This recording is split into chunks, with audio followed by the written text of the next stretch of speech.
Chapter 17. Nephi is commanded to build a ship. His brethren oppose him. He exhorts them by recounting the history of God's dealings with Israel. Nephi is filled with the power of God. His brethren are forbidden to touch him, lest they wither as a dried reed. About 592 to 591 BC. And it came to pass that we did again take our journey in the wilderness, and we did travel nearly eastward from that time forth. And we did travel and wade through much affliction in the wilderness, and our woman did bear children in the wilderness.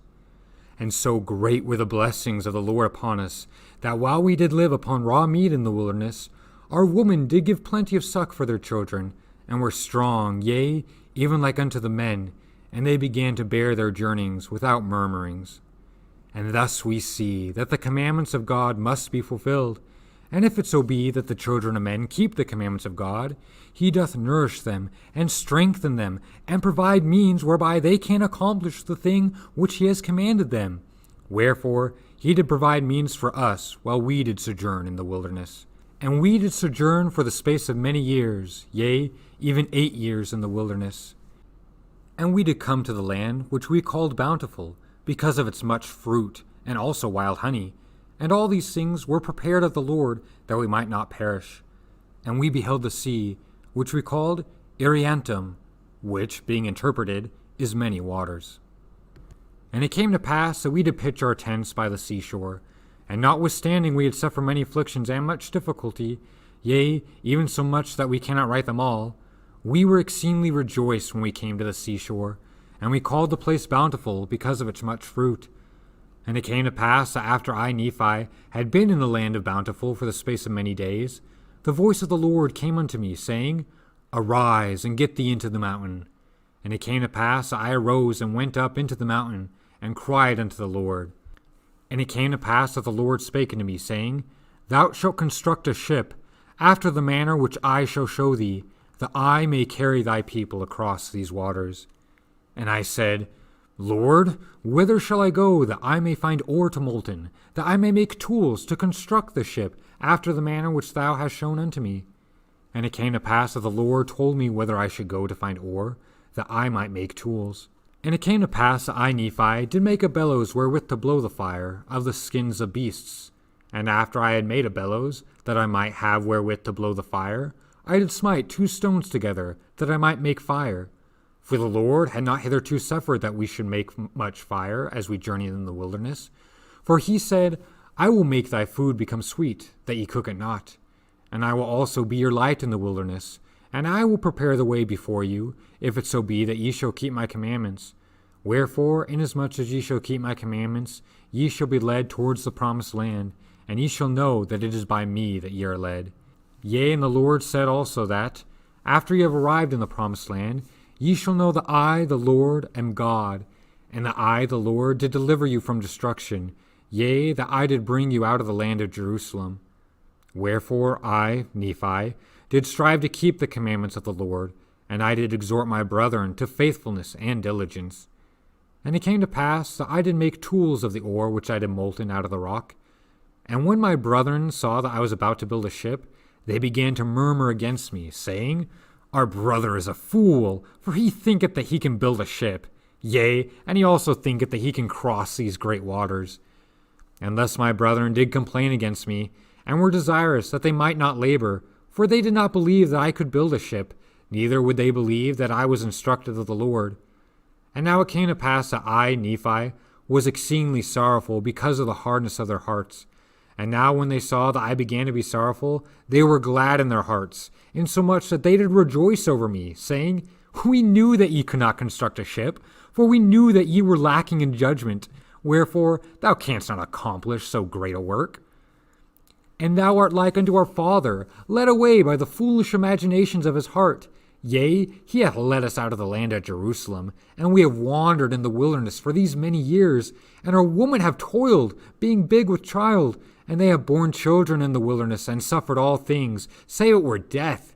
And it would have been better that they had died before they came out of Jerusalem, than to have suffered these afflictions.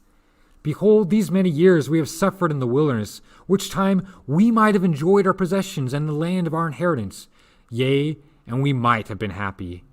And we know that the people who were in the land of Jerusalem were a righteous people, for they kept the statutes and judgments of the Lord, and all his commandments according to the law of Moses. Wherefore we know that they are a righteous people, and our Father hath judged them, and hath led us away, because we would hearken unto his words. Yea, and our brother is like unto him. And after this manner of language did my brethren murmur and complain against us. And it came to pass that I, Nephi, spake unto them, saying, Do ye believe that our fathers, who were the children of Israel, would have been led away out of the hands of the Egyptians, if they had not hearkened unto the words of the Lord? Yea, do ye suppose that they would have been led out of bondage, if the Lord had not commanded Moses that he should lead them out of bondage? Now ye know that the children of Israel were in bondage, and ye know that they were laden with tasks, which were grievous to be borne. Wherefore ye know that it must needs be a good thing for them that they should be brought out of bondage. Now ye know that Moses was commanded of the Lord to do that great work. And ye know that by his word the waters of the Red Sea were divided hither and thither, and they passed through on dry ground. But ye know that the Egyptians were drowned in the Red Sea, who were the armies of Pharaoh. And ye also know that they were fed with manna in the wilderness. Yea, and ye also know that Moses, by his word, according to the power of God which was in him, smote the rock, and there came forth water, that the children of Israel might quench their thirst.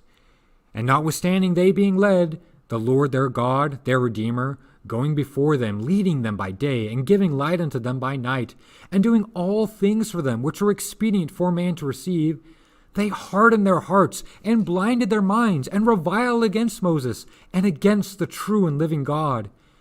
And it came to pass that according to his word he did destroy them, and according to his word he did lead them, and according to his word he did do all things for them, and there was not anything done, save it were by his word.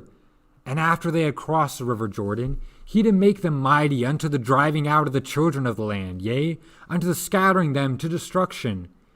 And now, do ye suppose that the children of this land, who were in the land of promise, who were driven out by our fathers, do ye suppose that they were righteous? Behold, I say unto you, nay. Do ye suppose that our fathers would have been more choice than they, if they had been righteous? I say unto you, nay.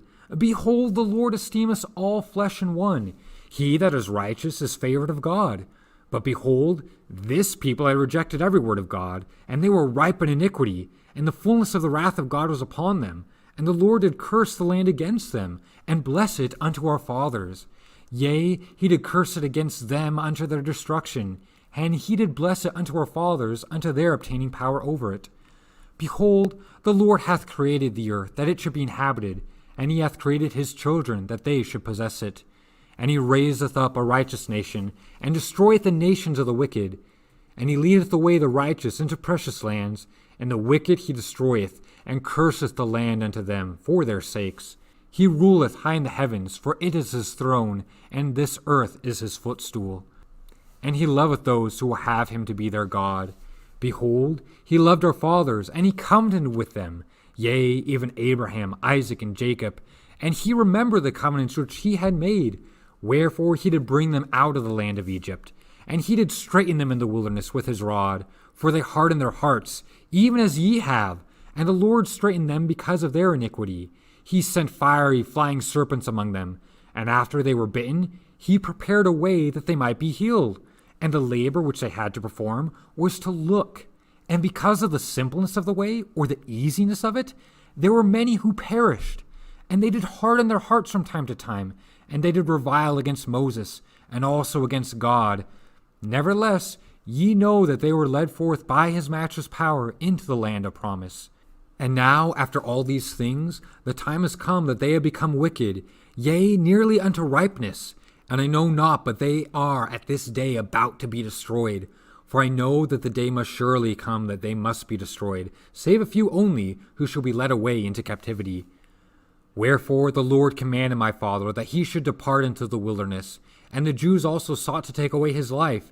Yea, and ye also have sought to take away his life. Wherefore ye are murderers in your hearts, and ye are like unto them. Ye are swift to do iniquity, but slow to remember the Lord your God. Ye have seen an angel, and he spake unto you. Yea, ye have heard his voice from time to time, and he has spoken unto you in a still small voice. But ye were past feeling, that ye could not feel his words. Wherefore he has spoken unto you like unto the voice of thunder, which did cause the earth to shake, as if it were to divide asunder. And ye also know that by the power of his almighty word he can cause the earth that it shall pass away. Yea, and ye know that by his word he can cause the rough places to be made smooth, and smooth places shall be broken up. Oh then, why is it that ye can be so hard in your hearts? Behold, my soul is rent with anguish because of you, and my heart is pained. I fear lest ye shall be cast off forever. Behold, I am full of the Spirit of God, insomuch that my frame has no strength. And now it came to pass, and when I had spoken these words, they were angry with me, and were desirous to throw me into the depths of the sea. And as they came forth to lay their hands upon me, I spake unto them, saying, In the name of the Almighty God, I command you that you touch me not, for I am filled with the power of God, even unto the consuming of my flesh. And whoso shall lay his hands upon me shall wither even as a dried reed, and he shall be as naught before the power of God, for God shall smite him. And it came to pass that I, Nephi, said unto them that they should murmur no more against their father, neither should they withhold their labor from me, for God had commanded me that I should build a ship. And I said unto them, If God had commanded me to do all things, I could do them. If he should command me that I should say unto this water, Be thou earth, it should be earth, and if I should say it, it would be done. And now if the Lord has such great power, and has wrought so many miracles among the children of men, how is it that he cannot instruct me that I should build a ship? And it came to pass that I, Nephi, said many things unto my brethren, insomuch that they were confounded, and could not contend against me. Neither durst they lay their hands upon me, nor touch me with their fingers, even for the space of many days. Now they durst not do this, lest they should wither before me, so powerful was the Spirit of God, and thus it had wrought upon them. And it came to pass that the Lord said unto me, Stretch forth thine hand again unto thy brethren, and they shall not wither before thee, but I will shock them, saith the Lord. And this will I do, that they may know that I am the Lord their God. And it came to pass that I stretched forth my hand unto my brethren, and they did not wither before me, but the Lord did shake them, even according to the word which he had spoken. And now they said, We know of a surety that the Lord is with thee, for we know that it is the power of the Lord that has shaken us. And they fell down before me, and were about to worship me. But I would not suffer them, saying, I am thy brother, yea, even thy younger brother. Wherefore worship the Lord thy God, and honor thy father and thy mother, that thy days may be long in the land which the Lord thy God shall give thee.